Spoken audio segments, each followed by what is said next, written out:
38 ქვეყნის თავდაცვისა და საგარეო საქმეთა მინისტრები ერთ ქალაქში ბრიუსელში ნატოს სამიტს მასპინძლობს. შეხვედრა ნატოს გენერალურმა მდივანმა ანდერს ფოგ რასმუსენმა გახსნა. სხდომაზე კი სხვა საკითხებთან ერთად ავღანეთში მიმდინარე მოვლენებისა და ნატოს ახალ სტრატეგიულ კონცეფციების განხილვაც იგეგმება.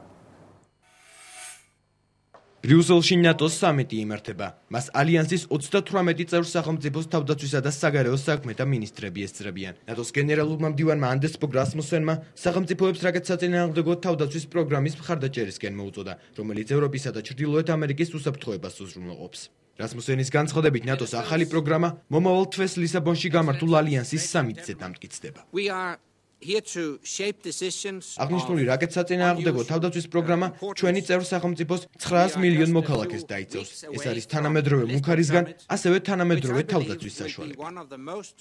გენერალურ მდივანს მიაჩნია, რომ რაკეტსაწინააღმდეგო სისტემა მოსახლეობასა და ტერიტორიას სარაკეტო შეიარაღების გავრცელებისგან დაიცავს. ნატოს გენერალურმა მდივანმა რუსეთს თავდაცვის სფეროში ნატოსთან თანამშრომლობისკენ მოუწოდა. შეერთებული შტატები პროგრამას მხარს უჭერს. ზოგიერთი სახელმწიფო კი თავს იმ მიზეზით იკავებს, რომ თავდაცვის გეგმის განხორციელება დიდ ხარჯებს უკავშირდება. ჩვენ ვფიქრობთ, რომ რაკეტსაწინააღმდეგო თავდაცვა ძალიან კარგი იდეაა, მაგრამ არსებობს სხვა საკითხებიც, მაგალითად შეიარაღების კონტროლი, რომელიც უნდა განვიხილოთ. სამიტზე სხვა საკითხებთან ერთად მინისტრები ავღანეთში მიმდინარე მოვლენებსა და ნატოს ახალ სტრატეგიულ კონცეფციებსაც განიხილავენ. ამერიკის შეერთებული შტატები წყალდიდობით დაზარალებულ პაკისტანს მომავალშიც დაეხმარება. ამის შესახებ ამერიკის შეერთებული შტატების სახელმწიფო მდივანმა ჰილარი კლინტონმა ბრიუსელში განაცხადა. ამერიკამ ქვეყანას უკვე გამოუყო 400 მილიონი დოლარი. წყალდიდობა პაკისტანში ბოლო 80 წლის განმავლობაში გახშირებულმა წვიმამ გამოიწვია. გაეროს მონაცემით სტიქის შედეგად 20 მილიონზე მეტი ადამიანი დაზარალდა, აქედან 12 მილიონს ჰუმანიტარული დახმარება ესაჭიროება. წყალდიდობის შედეგად სულ 1600 ადამიანი დაიღუპა, დაინგრა ათასობით საცხოვრებელი სახლი. The most important step that Pakistan can take is to pass meaningful reforms. Now, of course, the international ხვალ ბრიუსელში პაკისტანის მეგობარი 26 სახელმწიფოს შეხვედრა გაიმართება. ისინი ევროკავშირთან, მის წევრ ქვეყნებთან და მსოფლიოს სხვა სახელმწიფოებთან იმისთვის იმუშავებენ, რომ დემოკრატიული და სტაბილური პაკისტანის მომავალს დაუჭირონ მხარი. საკუთარი რესურსების მობილიზაციისათვის და ეკონომიკის მხარდასაჭერად პაკისტანმა შესაბამისი ზომები უნდა მიიღოს. ყველაზე მნიშვნელოვანი ნაბიჯი, რომლის გადადგმაც ქვეყანას შეუძლია, არის რეფორმების გატარება საგადასახადო ბაზის შესაცვლელად. მთავრობამ უნდა მოითხოვოს, რომ ეკონომიკურად შეძლებულმა ელიტამ მხარი დაუჭიროს პაკისტანის ხელისუფლებას და ხალხს. მიუღებელია მათ კეთილი ნება არ გამოიჩინონ, როცა ევროპა და სხვა ქვეყნები პაკისტანის დასახმარებლად მნიშვნელოვან ნაბიჯებს გამენ. ირანის პრეზიდენტი მაჰმუდ აჰმადინეჯადი კი ლიბანში ვიზიტს განაგრძობს. ლიბანელ პოლიტიკოსებთან გამართულ შეხვედრაზე ირანის პრეზიდენტმა ამერიკის შეერთებული შტატები 11 სექტემბრის ტერაქტის მოწყობაში კიდევ ერთხელ დაადანაშაულა. ებრაელი ერის გენოციდის მიზეზად კი ამერიკელების მიერ რეგიონის ოკუპაცია დაასახელა.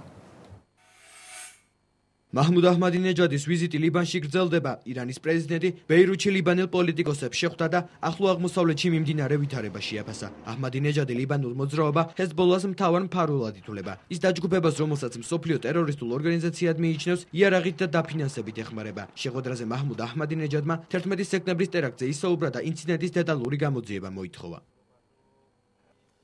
11 სექტემბრის მოვლენა ჩვენი რეგიონის ოკუპაციისთვის გამოიყენეს. როდესაც ვამბობ, მოდით ინციდენტის გამოძიება დავიწყოთ და სიმართლე გავარკვიოთ, ისინი ბრაზდებიან და გვემუქრებიან. მათ გამოძიების დაწყება არ სურთ. თუ 11 სექტემბრისა და ჰოლოკოსტის შესახებ სიმართლე გამჟღავდება, გასაგები გახდება, რომ ორივე მოვლენა მათ ახლო აღმოსავლეთის ოკუპირებისთვის გამოიყენეს.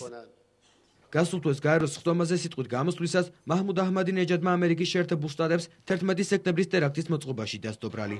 ამერიკის შეერთებული შტატების პრეზიდენტმა ბარაკ ობამამ კი ირანელი კოლეგას სკანდალური კომენტარების გაკეთებაში დაადანაშაულა.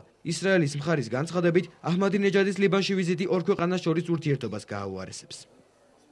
ჰეზბოლას მეშვეობით ირანის ფაქტორის დომინირება ჩვენსა და ლიბანს შორის მშვიდობიან დამოკიდებულებას შეუძლებელს ხდის. ლიბანის სატელიტის სახელმწიფო გახდა და რეგიონული ტერორისა და არასტაბილურობის ეპიცენტრად იქცა. მაჰმუდ აჰმადინეჯადის სამხრეთ ლიბანშიც გეგმავს ჩასვლას. ის ისრაელის საზღვარზე მდებარე კონფლიქტურ რეგიონებს მოინახულებს, სადაც მეორე ლიბანური ომის დროს მეზობელ ქვეყნებს შორის ყველაზე სისხლიანი შეტაკება მოხდა. ვიზიტთან დაკავშირებით გაეროს სამშვიდობო ძალებმა სამხრეთ ლიბანში სამხედრო კონტინგენტი გაზარდეს. საზღვრის დაცვა გააძლიერა ებრაულმა მხარემაც. ისრაელის მემარჯვენე პარტიამ აჰმადინეჯადის სამხრეთ ლიბანში გამოჩენისთანავე ქვეყნის ჯარებს მისი განადგურებისკენ მოუწოდა.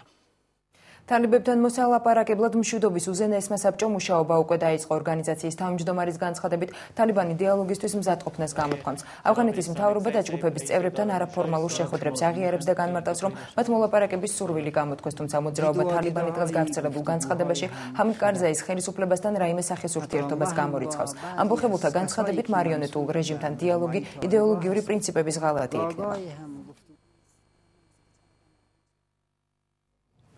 ჰიტლერი და გერმანელები ქვეყანა და დანაშაული ამ სახელწოდების გამოფენა გაიხსნა ბერლინის მუზეუმში. გამოფენა ადოლფ ჰიტლერს ეძღვნება. ღონისძიების ინიციატორებს იმის გარკვევა სურთ, თუ როგორ მოიგო ჰიტლერმა ომი და როგორ შეძლო მისმა ნაცისტურმა რეჟიმმა მასობრივი მხარდაჭერის უზრუნველყოფა. გამოფენაზე ფიურერის ცხოვრების ქრონოლოგიის ამსახველი 600-მდე პოსტერი და ფოტოსურათია წარმოდგენილი.